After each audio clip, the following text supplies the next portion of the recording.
السلام علیکم، ایک اور نئی ویڈیو کے ساتھ میں ہوں محمد اشتیاق قادر۔ آپ دیکھ رہے ہیں میرا یوٹیوب چینل جناب ایشک نیوز۔ آج ایک بڑی اور اہم خبر سے آگاہ کرتا چلوں۔ پاکستان سیکورٹی فورسز درشا خیل آپریشن میں ہلاک دہشت گردوں میں سے ایک دہشت گرد بنگلہ دیشی نکلا۔ دوسری جانب خیبر پختونخوا میں سیکورٹی فورسز کی کارروائی میں ہلاک ہونے والے دہشت گردوں میں سے ایک بنگلہ دیشی شہری نکلا۔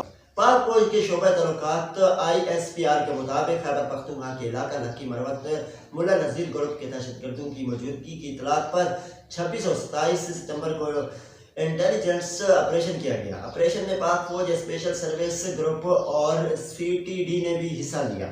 سیکورٹی فورسز کے اس انٹیلیجنس آپریشن میں بھارتی حمایت یافتہ 7 خارجی مارے گئے۔ سیکورٹی ذرائع کے مطابق درشا خیل آپریشن میں فتنہ ملا نذیر گروپ کے 7 سے 10 خارجی زخمی بھی ہوئے۔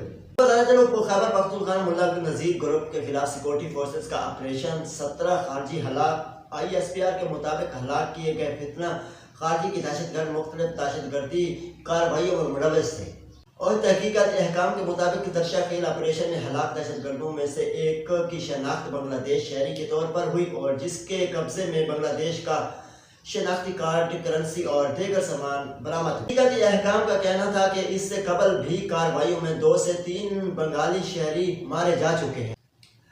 تحقیقاتی احکام کے مطابق یہ افراد مبینہ طور پر تبلیغی سرگرمیوں کے لیے افغانستان گئے تھے، اور جہاں شدت پسند گروپوں نے انہیں اپنے نیٹ ورک میں شامل کر لیا۔ تحقیقاتی احکام کا کہنا ہے پاکستان کی انٹیلیجنس معلومات پر بنگلہ دیشی احکام نے بھی 2 افراد کو گرفتار کر لیا ہے۔